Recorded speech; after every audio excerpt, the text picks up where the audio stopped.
'Tis the season to be jolly, la la la la. Oh shit, where? Never mind.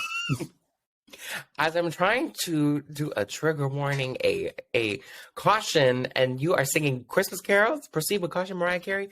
Everybody stream that. Warning, this episode contains sounds and depictions of violence, including guns. So if that is something that is triggering to you, or if you've had a bad experience with that, we're just letting you know ahead. You might want to skip this one. You might want to tune out. I can't give you the exact timestamps because we're recording it now, but just giving you a warning.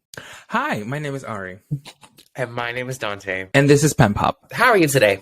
Anyways, I'm feeling pink. A little rosacea moment. Very sugar plum. Dancing in your head moment. Flamingo. I almost spilled my coffee all over me. Because you said a bit, you were like, I don't want you to spill it. And there it goes. I spilled it. Well, this is karma for you being late. Okay, now what I do, I need to get a fucking towel. Karma vibe like that. Oh, you spilled it? Like, they spilled it. Like, I don't know how to show you. That. Literally still. Please introduce the fucking episode, but I'll talk about how I am today. I'm great, guys. I've been working.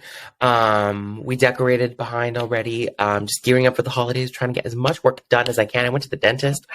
Actually a hygienist around the corner, and we were talking about tongue scrapers. It was really a great bonding moment. And I was telling her, like, this is the time of year where I get my shit together. But anyways, today we are starting off with the song that we know will not be performed at the Super Bowl, but we were hoping it was. Now that we've listened to it and got familiarized with it, we're excited for Reed to take on the Super Bowl. And we're going to be diving into Russian Roulette by Rihanna. PenPop. Before we get into the lyrics, we want to get into the history behind Russian Roulette. And as you know, the previous episode, we did the same, talking about the triggers. This subject might be difficult for some of you to handle. So please be advised, if you do not feel safe with this type of word, of language, make sure to, I don't want to say skip to anything, because maybe just turn it off, come back next episode. But I mean, if you want to watch it 2 times the speed, I'm not going to judge you for that. And so put the volume low. We need the streams. Which is a good idea.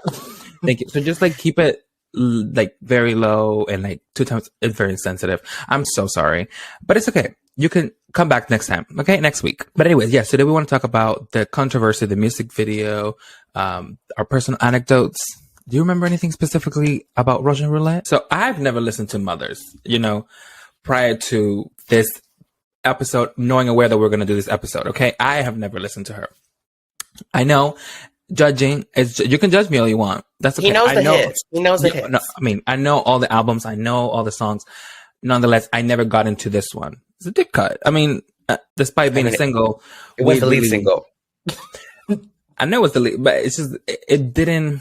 Anyways, I'm not judging, but I really want to say that I'm obsessed with the mothers of the early 2000s. Like the way they were telling stories. I mean, I wrote it down in my notes here. Mm-hmm. No one in the artists right now are doing the shit that the bitches in the early 2000s were doing. They were really giving stories. And the last episode with Gaga, like who was writing stories like this? Nobody in the time. Well, now painting a picture. Even now they write something like that at the level they think they're doing it is not at this of a level. You know what I'm saying? This song is very special because also, as I was reading and we were doing the research, finding out about the mental health aspect of it. Gaga was talking about the whole religious thing, but this is like a very crisis, especially very relatable today with mental health, that problem, right? Like we're having right now. So you can see how, even though it was from the early 2000s, it's still relatable now, even better. Even stronger, because I think this might be a trigger. If you please need help, we're going to put helplines you can reach out to. We're here. Text us, email us, whatever you need. DM. We're here to help you. I need to say that. We're down to talk anytime. If you want to just get your mind out, we can talk about Rihanna all you want. Absolutely. Whatever you want.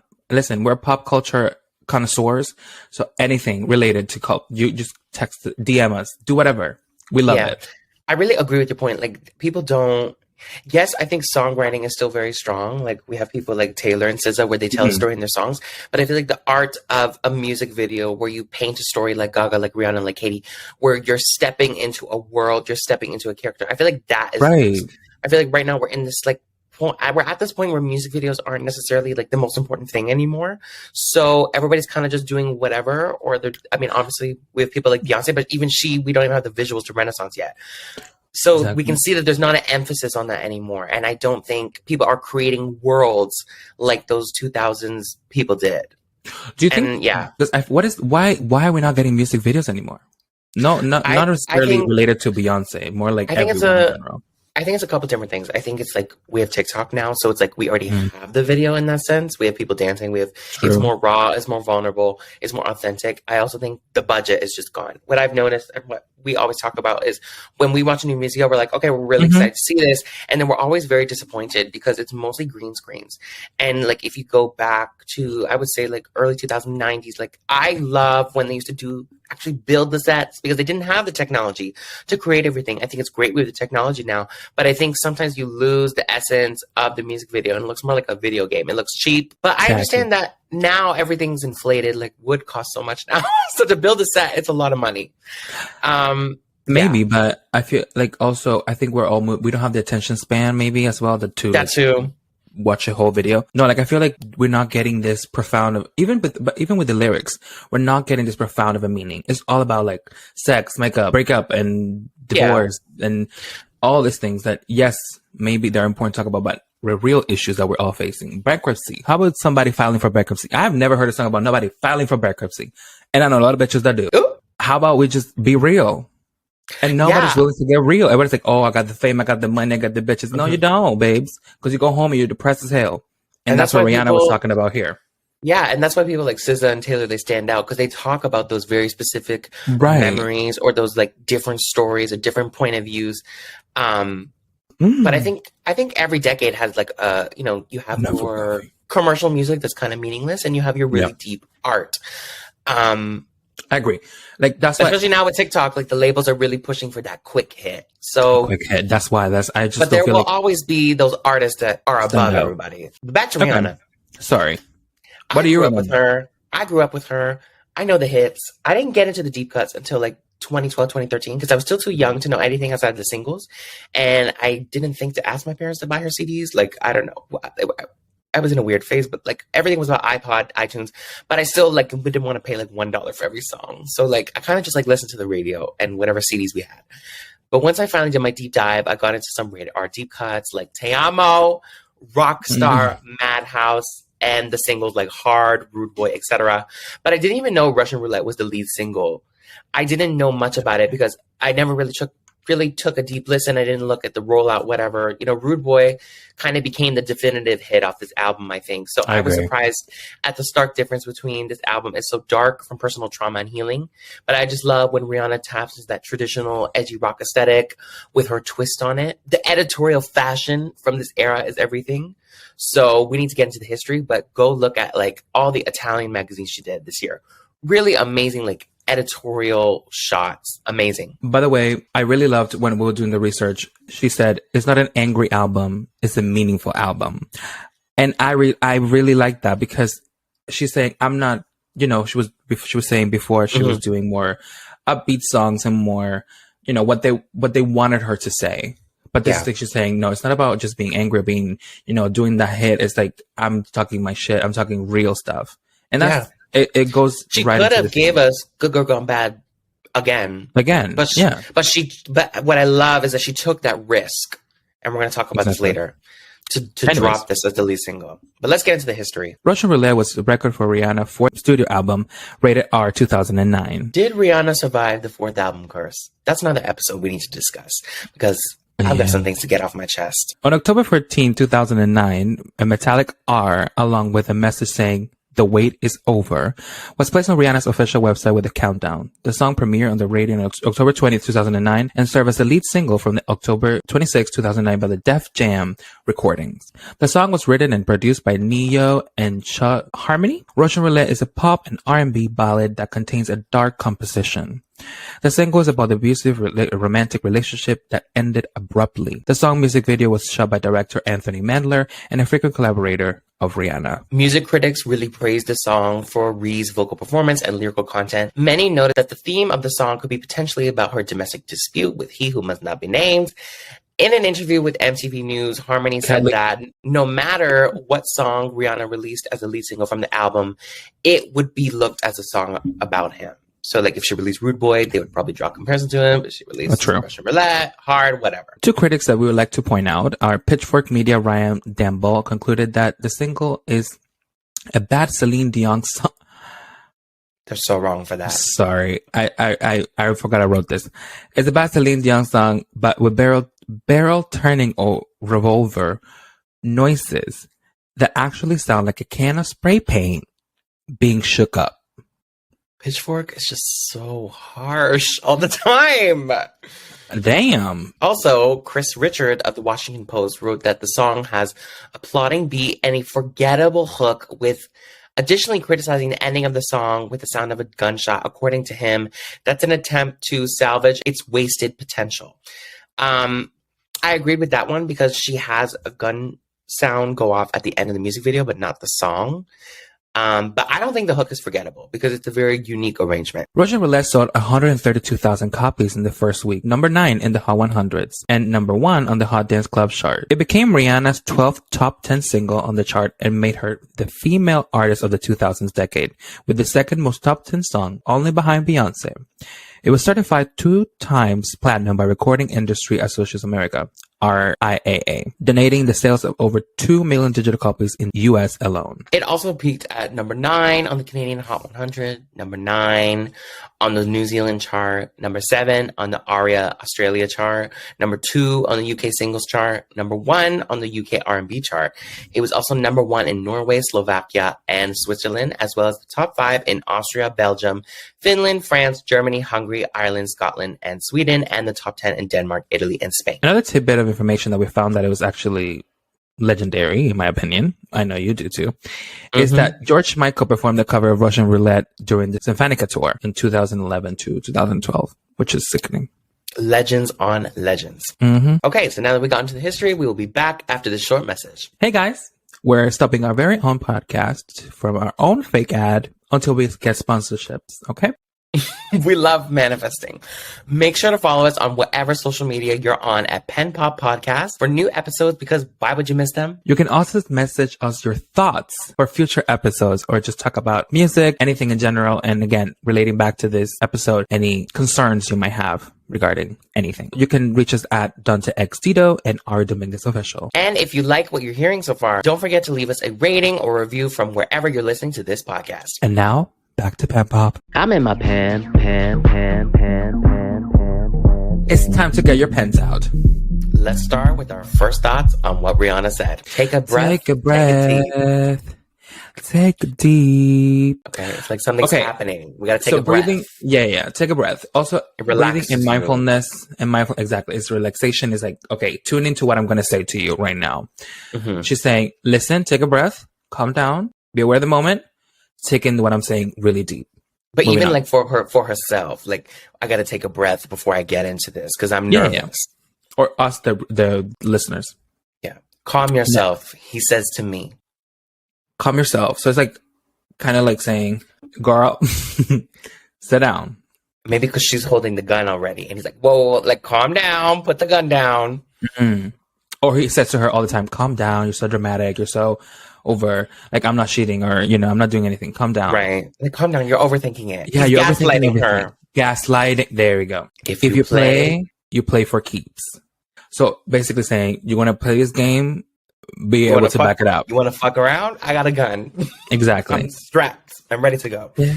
Take a gun and count to 3. Yeah, so I think here she's like, now we know it's about like the game Russian Roulette. Like, I don't know how roulette works. I just know the song Roulette and Russian Roulette.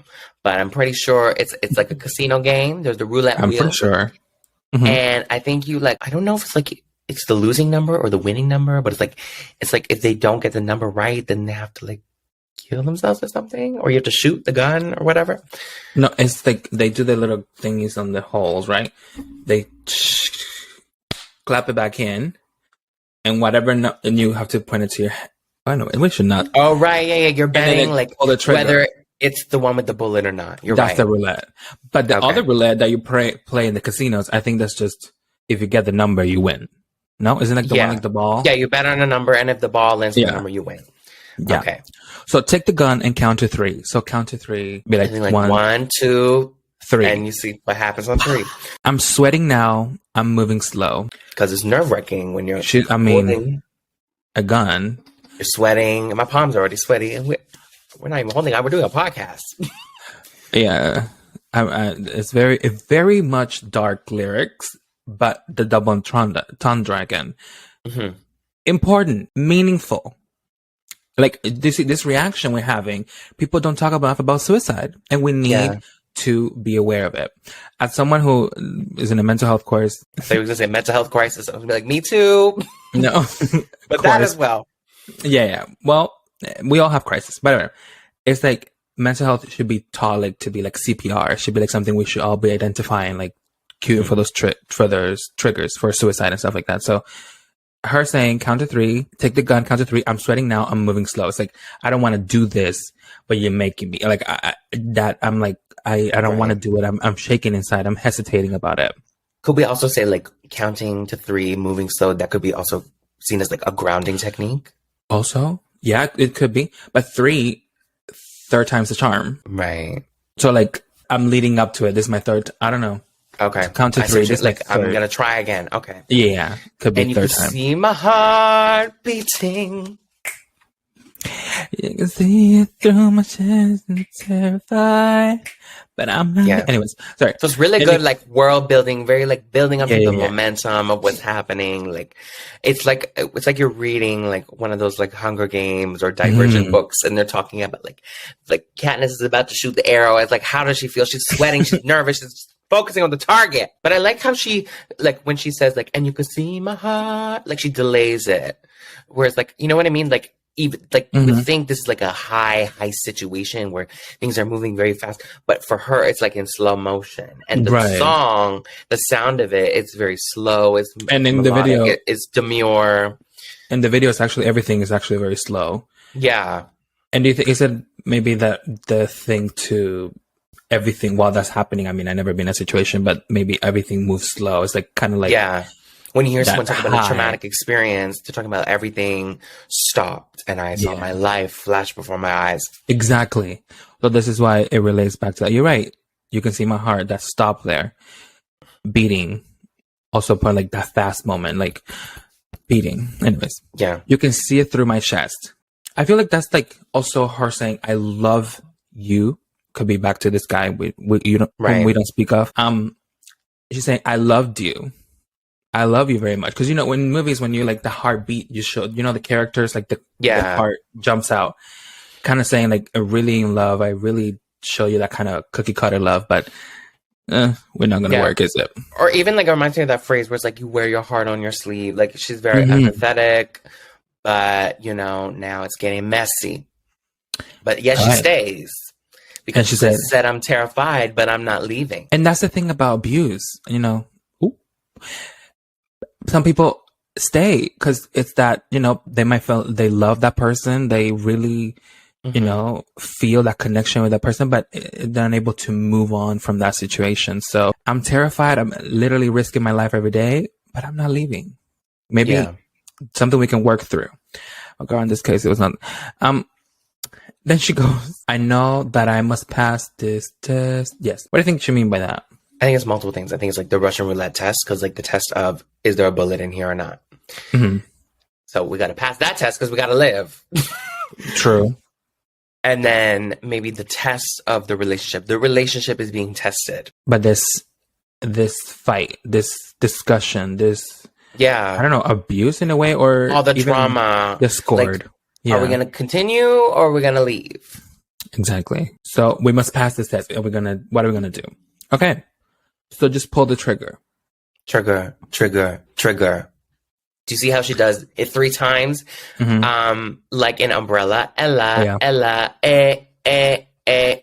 Same thing. Vocables to make it sound catchy. So you remember it. Earworm. And so also, just pull the trigger. Maybe it could just be for her to be like, what are we going to do? Because she said, I must pass this test, right? Yeah. So what are we going to do? Are we going to do it? Are we going to pull the trigger. Just do it. What are we gonna? But What are we it's gonna almost do? like an emphasis on like what's happening, like trigger, and it's like as she's saying trigger, like she's moving her hands slowly to pull the trigger. Right. I don't know. And it's that maybe it's that move. Yeah, that little movement of slowly moving towards what are we gonna do? Resolving the problem. Say a prayer to yourself. Say a prayer to yourself. What do you do when you say a prayer to yourself? You're hoping for something to work out. Like you better hope and pray that this works out, that we see it through, that there's no bullet in the gun. That you're not actually, take your time. So he says, close your eyes. Sometimes it helps. Ooh, that was deep. Maybe now we're like kind of talking about like a shooting range or target practice. When people go, like I've seen like in a bunch of movies, obviously, I don't own a gun, nor will I ever. We're Canadians, people. We're not allowed to own guns. Well, I didn't want to say that, but when you're at the shooting range, like often when like you're first shooting the gun for the first time, you're very scared. You got to go through a lot of training. You go through a course, then you finally get to the shooting range where you can practice. And you got the headphones and the glasses or whatever, and you're like, okay. And usually the instructor, like, well, I mean, really, you shouldn't close your eyes because you need to see where you're shooting. But if you're worried about like the sound, and also sometimes the gun, like it's a powerful thing, so there's like it pushes you back from the power of the bullet firing. So he's like, if you close your eyes, maybe you'll be less scared to just go ahead and shoot the gun. But also I think because she has it to her head. This is very triggering language. I am so sorry, everybody. Well, that's why we put a trigger warning in the beginning. Yeah. Like, if you have this, you close your eyes, zen in on yourself, right? I think you're less likely, because if you have your eyes open, you see all that you have to lose. You're worried about what's going on. You just let yourself be here, then you can probably build the courage to do it. But then I get a scary thought. So as she closes her eyes, it's even worse because her inner demons come out. Exactly. It's her saying, maybe she's saying, are you doing this because you really love this man? Or are you doing this because you're afraid to leave and be by yourself and be vulnerable and be scared by yourself? And also, should I pull the trigger? Should I do it? Should I shoot him? Should I shoot me? What should I do? Go. That he's here means he's never lost. Okay. Now that changes things up a little bit. Okay, I get a scary thought that he's here means he's never lost. So maybe because it's an abusive relationship, I get a scary thought that he's here. You're fearing him harming you, but it means he's never lost. That's throwing me off. Yeah. Okay. That he's here. Who's here? I don't know. The Holy Ghost? The Spirit? Like him? The person. He says, close your eyes. Sometimes it helps. And then I get a scary thought that he's here. See, that's why I think it's like maybe an instructor is someone else. The instructor is saying like, close your eyes. Sometimes it helps. And she closes her eyes and she starts thinking about her ex-lover. And then she's scared. It means he's never lost, because when you go through a harmful relationship, a harmful experience, something traumatic, that you to a degree, you get over it, but it's always with you within. And it can resurface the emotions going back to that time. So what happened, that experience will forever change you. That's trauma. She threw me for a loop here because I have no idea what she's saying. That's how I interpret it. I think she's saying that he's here and that he's never lost. Maybe saying that if I pull the trigger, he never lost. He still won. Right. That's like he still got his way at the end of the relationship or whatever. And you can see my because he was the one that told me to get the gun or to start. Let's play the game Russian roulette, right? So he's here. That's the part I don't know. He's here. He's never lost. Yeah. And then we go into the chorus again, and you can see my heart beating. Now you can see it through my chest, and I'm terrified. But I'm not leaving. I know that I must pass the test. So just pull the trigger. But notice how this time she doesn't do the vocables. It's just pull the trigger. That's it. As my life flashes before my eyes. Again, back to that. I was saying before. Yeah. I'm wondering, will I ever see another sunrise? And that's multiple. What is sunrise? What do sunrise usually stand for? What is it like a significant meaning behind it? To see the next day, to live. To be here. Hope, it's light, it's love. Will I ever live my life? Will I ever see the next day if I pull this gun? Will I make it through this relationship? Will this relationship see the light of day? The hurt and the pain, and move on and be happy. To be happy. So many won't get the chance to say goodbye. True. Your mom, like, I mean, I don't remember who told me this, but suicide usually is like this cataclysmic bomb that just goes off and everybody around them is affected. And it's true, like that person doesn't get to say goodbye. Your mom, your family, your friends, that's it. Once you decide to do that, those people don't get to see you anymore or hear you. So it's very deep. Yeah, or even I'm just thinking back to like the music video. She's kind of like in this remote location. So had she died there, had she shot herself, right? And nobody knows where she is. Nobody knows where her body is. But also in isolation, she could be, that's that, because you're saying she's in a deserted place. That isolation of saying, what I'm going through with this lover, nobody knows. Nobody's aware of what I'm going through. And then they question, why did she kill herself? Well, girl, I was going through something. Nobody noticed. And people don't announce that, hey, I'm going to do this next week. Like, it just happens. They just decide. Suicide rarely happens. Well, it depends. Without warning, but that's what I'm saying. It happens without warning. They're not going to alert everybody. Hey guys, like I'm doing it next Saturday, so nobody gets the chance to say a proper goodbye, like you were saying before. Exactly. But that's what I'm saying. Back to that thing that suicide needs to be trained. People need to be trained like CPR, because there is some warning signs. People do give clues, and we need to detect these clues so that we're like, yes, oh my God. But sometimes you never know what somebody's going through. They present a front. And yeah, I said sometimes people don't give any clues. So yeah, but it's too late to think of the value of my life. She's fed up. I think she's fed up. I don't care. There's no value. This is what I'm going through, and I don't see a tomorrow. Yeah, I don't see a way through. The point of living. Yeah, but also like once you're at this point and the person's on 3 or 2, it's too late to think about what's going to happen next. It's too late to take precaution, because once you're here, you're here. And there's no going back once you pull that trigger. Pull the trigger warning. And we go into the chorus again. And I'm terrified, but I'm not leaving. No. Yeah, this time she's a little emphasis. But I'm not leaving. No. And that reminds me of He Wasn't Man Enough by Toni Braxton, where she's like, but you married him. But you married him. We should drive the point home. Yeah. You're saying, I'm not leaving.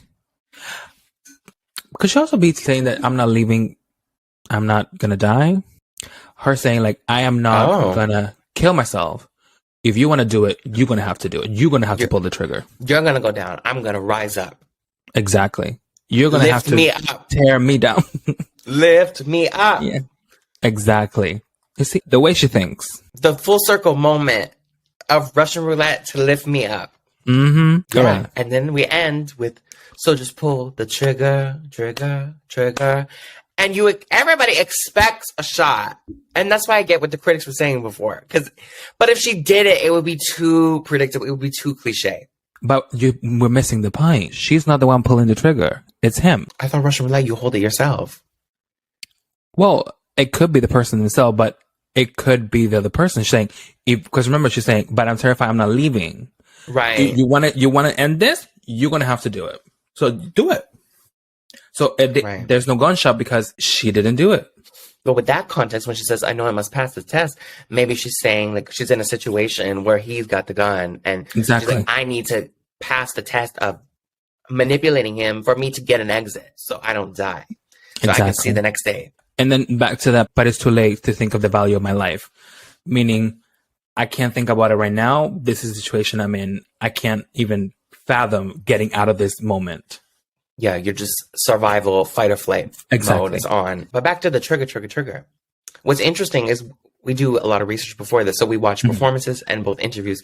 And so what you see in a lot of the performances is that some performances, she does the gunshot at the end. Sometimes she doesn't. And I think she does that on purpose. Yeah, the Russian roulette. Sometimes you're going to get it. Sometimes you're not going to get it. And it leaves everybody on the edge to see, is she going to do it? Yeah.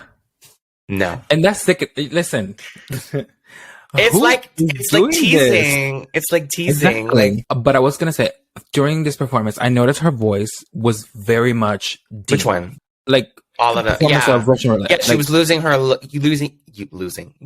her lower register. She was using strong. She was using power. And I'm not saying Rihanna's not a power singer. I'm saying like the way she was singing those performances, you can tell there was a deep meaning behind it. Yeah. Like she was growling at those lyrics, and I loved Absolutely. it. Every minute. I love a growl. I love a strain. I love a raspy moment. Oh yeah, and I loved her little side swoop. Remember her whole era about the side swoop? Okay, now let's get into That's like the music video and everything. Okay. What was the music video? Her hair during this like era. Jesse William, what's his name? Jesse Williams. You know exactly what I'm talking about. That's the one in the video. Isn't that's him? Jesse Williams. Right. Yes. It's him. Yeah. I'm obsessed with the hair. Like I love this. This was like it was like foreshadowing to the unapologetic era where she like shaved the side of her head and she had like the pixie thing going on. It was like the blonde, not super blonde, but it was like almost ginger. It was like the caramel strawberry blonde, I guess you would categorize it as that. The different styles she would do of it. Yeah, like she wasn't just keeping one. It was very like edgy. Look at me. I'm not like other girls. I'm in my like edgy rock, punk, new wave like moment. It was like very 80s, but it was also like punk rock because she had like the shoulder pads and the spikes and the really like dramatic eye makeup. But if you notice, like in all the performances and promotional appearances, she's kind of wearing like neutral colors, like brown, nude, black. Yeah, she wasn't wearing like something white. Like you think edgy, like say wearing you think she'd be wearing like loud colors. Speaking of loud, like red, pink. No. I don't know, like loud colors. Because I think she was trying to get like it's a very serious topic to talk about. So yeah, she was like conservative. I need to be respectful. Yeah, and she said it's a serious emotional record. It's an emotional. Sorry, what did she say? It was an meaningful album, and it was. Yes. Rated R is, I think, the one she's talking about the most. Yeah. Sorry, go ahead. Let's get into the music video. So I'll just give you a little bit of a synopsis and then we'll talk about our notes. So she's seen lying on the floor, scratch marks on the wall, kind of like, I don't know if it's like an institution or like a jail. I don't know what's going on. But there's also an investigation room. There's two cops in the investigative room. Yeah. And it cuts to Rihanna and a man in a room facing each other, Jesse Williams, and the gun in the middle of the table. And then there's kind of like a montage of blood. You see some tigers in there, violence, etc. Then I love this part where she's wearing that hood in the sweat material. I think very like Skims cozy. And with the nude bralette and the blonde swoop. And they plug in a USB and the music starts. And I see where they get the spray can painting from. It does sound like a little bit like that. But obviously with the name of the song, it's obviously a gun. Yeah. I wrote on my notes, face card is on. Never they call, my God. I just love that hood moment, like the hooded sweat thing, whatever it is. I love that. Did it for you, didn't it? Yeah, like I don't know why it was very edgy. Like I don't know, I just love like the fashion from this era. It's very ahead of its time. Reminds me of like Kylie Minogue, a little bit of Gaga, Poker Face. So then she's sitting in the same room, dark, in another nude ensemble with a spotlight on her, and she's bleeding. And then she's in a car. Sorry, she's in a field with a car facing her with the headlights on. And then she's in a light army green cape leotard thing with the signature shoulder pads. And then the car hits her in the water, and she's getting shot. And then it fades to black. But I think that's just back referencing. If you're gonna kill me, you're gonna have to do it yourself. I'm not doing it myself. And but isn't it interesting? Yeah, it's interesting how like it's about Russian roulette, but then she brings in the car at the end. Is it roulette? How we're gonna die? Like, how do we? I guess. I have no idea. I don't know. I really don't have any thoughts on that one. But I do. The water getting shot is like her drowning in her despair, her hopeless, helpless. Like, how do I get out of this? And yet, maybe shot in it. Maybe how do I swim out of the bullets? Yeah. I get. Yeah, you're right. Oh, my favorite thing on her interviews. Okay. Now we're getting into like the interviews, performances moment. She is a Celine girl. Listen, and if you know me, I took notes on that. Where is it? Yeah, she's a Celine girl. She's to Mariah, Whitney, Shania, Celine. They asked her like, who do you listen to? Like, who are your inspirations? And she said Mariah, Celine, Whitney, and Shania. That's what she would listen to. Yeah. And I'm like, yeah. And I also have my notes. She is 2020. She's 22 here, and made me realize how miserable my life. It's not miserable. Hey, it's not Rihanna level. It's just when you think about how young she is and the maturity of the art that she's putting out, it's just amazing. The depth of she was writing to. Like the pen was popping, okay? Absolutely. She was in her bag. Anyways, but also, can we look, I want to talk about how it shows that this song showed the evolution of Rihanna, right? You know, Yes. what she went through, whatever relationship was with someone. And now she's more of a person that goes through the relationship just like you and I. Like she has a baby. Mm-hmm. She has a husband? No, they're not married yet. No. I don't know. Are they married? I don't know. Maybe they got married without us knowing. I think they're engaged. I don't know. Whatever. But they're together. Her and ASAP. No, ASAP. Is that ASAP? Yeah. Okay. I thought it's the wrong name and I was kind of disappointed in myself. But yeah, like the evolution of her, like maybe she was in this pattern of thinking and now look how she didn't pull the trigger because she didn't in the video. Yeah. In the video or the lyrics, she didn't pull the trigger. She survived and she became the Rihanna she is now. Yeah. So absolutely. It kind of like shows into that. I don't know. I just thought it was cool to see how much of she has grown throughout the years and the records. And again, she was very intelligent in these interviews. A lot of these radio interviews we listen to, they're very sexist. Mm-hmm. And she, like Madonna, she takes control of the interview and kind of turns it on them. She's highly intelligent, knows how to deflect very smartly, but also like very raw and real. Like she's going to tell you what she means by this. She's not going to deflect and confront the answer. Is that she's fucking smart because she's a billionaire. Okay, so I know, but I'm saying like it's amazing, like how much she already accomplished, and she was just a teenager. And I agree. Like, I think she's crazy. Teenagers go through that, hardships as well. But and they take it more personal than I think when you're older. In a way, I don't know. It's like a teenage rebellion phase, but like with the budget, which I love. We love budget. Budget was. Can we talk about the sets? That's what I want to talk about. And all the performances, I like all the sets. It's simple, but it's dark. There's like thrones, black thrones. There's candles. There's always like red, black, white lighting. I love it. Frames, very architectural. Her guitarist is amazing here. Her band is amazing in this era. But I don't know if she kept it. She let it just be her voice. She was singing. Yeah. She wasn't just dancing. Choreography. Yeah. Only like singing. A couple of the performances had like flames and stuff. Yeah. But it was just like very stripped down. And this was the lead single. Like you have to think about it. Like the last album was Umbrella, Please Don't Stop the Music, Disturbia, Shut Up and Drive. These are all very upbeat, fast songs. And we're doing a complete 180 to this. Right. And that's where I think some artists are afraid to do. But she wasn't. She just said, listen, we're going to tone it down. Let me do what I do best. Let me hit it from here. And maybe from a commercial standpoint, maybe it didn't pay off. Mm-hmm. It was only number 9, not what they were expecting, but still good, like top 10. Yeah. Very successful throughout Europe. And I think that maybe it's not her signature hit, but I think that was an important point for her because it saw that her risk did pay off to a sense, and that gave her the confidence to continue to reinvent and take those future risks with Loud, going full EDM in the future with Calvin, pivoting to beauty. Yeah. Like, would she have the confidence to do Fenty Beauty and Fenty Skin if she didn't take those risks in her musical career and take those bets on herself? Maybe. Gotta tune down for a minute. She was the evolution, like what she was doing and what she is now. Yes, I know she's doing makeup, whatever, but like when she comes back with this new music, we're going to see like the new Rihanna, the mother Rihanna, the makeup connoisseur Rihanna, the businesswoman. We're going to see different versions of Rihanna. And then here we just see someone who maybe she wasn't going through this, but the metaphor, like suicide or whatever. And now we're seeing this grandeur Rihanna where she's like all put together. And yes, we are seeing her as perfect, but she maybe not be perfect, but she's still, going through some things that is not related back to this way of thinking. So she has gone out of that. Yeah. I don't know, people. I want to hear, listen, if you have thoughts about this, let us know. Thoughts about the lyrics?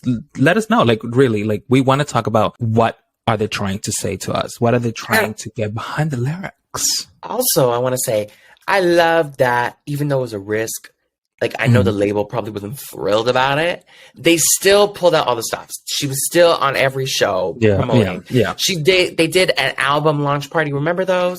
Like, people don't do album launch parties anymore. They just do like maybe a Spotify listening party or something with fans. But like this was like a whole concert sponsored by Best Buy. It was the Rated R launch party. It was like a whole concert, interviews and everything. Ellen, that's what you did. You went on Oprah, you went on Ellen. That's what you did. You went on the morning shows. Like she did every stop. Like there was a lot of interviews that we had to watch, like at least 20. Yeah. Oh, absolutely. And that's what I'm saying. Like, no, this level of work is not seen anymore. And, you know, I think... Not even work. I just think people are working on the wrong things. There's no rollout. That's what I'm saying. There's no work. They just put out a single and that's it. You sit at home and do nothing. They no put shade. A single and they burn out. And they put a single and they burn out. People don't make an album anymore. And is it because people? I mean, we would love to have an artist here, Lizzo. Anybody to come and talk to us about what's going on? Is it the label that not putting money behind y'all? What is it? Definitely what is the it? Labels. They don't invest in A&R. They don't invest in artist development. A&R is a lost art. Something is happening that is making these people not be. I'm not going to degrade their work because I think some people are doing an amazing job. I mean, come on now. Yeah. But what is happening that is getting you to the next level of A-lists? I just think not necessarily like fame. I don't care about what you do, the Met Gala, whatever. Art. I want you to put out amazing things we can relate to. Yeah, I just think they don't see the financial incentive of like physical marketing anymore. They think which I completely understand. I think putting an ad in a newspaper is useless these days. Yeah, but I still think there's value in going on morning shows and doing radio interviews. Yeah. And doing album launch parties. I think those are valuable techniques and tools. Something, please. We have heard our own opinions, right? We have looked at the lyrics. What are your final thoughts on Rihanna? Russian Roulette. My final thoughts, I would say, I don't know what would beat this. But I'm going to say it's her most artistically daring song. Maybe the new music that she's going to put out. She's going to be like... Well, Lift Me Up was also artistically daring because it was surprising that she did a comeback with a ballad. Like no one see that coming. She could have done Google Combat 2.0, but she took a risk and I respect her for that. It reminds me of when Madonna did Live to Tell. I'm going to keep drawing comparisons between them because they're not artists that you would think would do well with ballads. They're very dance pop oriented, but they will do a 180 and release a ballad and it will be a hit and they will slay every time. And they will not do what's expected of them. When someone thinks they got the next move, they're 3 steps ahead and they'll do something completely different. I don't know if it was the right choice for the lead single, but again, I respect her for that. This was her rock era. I need her to do it again. All the photo shoots were very mother. That's what I have in my notes. It was Vogue. Again, go check out the Vogue Italia 2009, photographed by Stephen Klein. Imagine dropping this body of work 5 years into your career.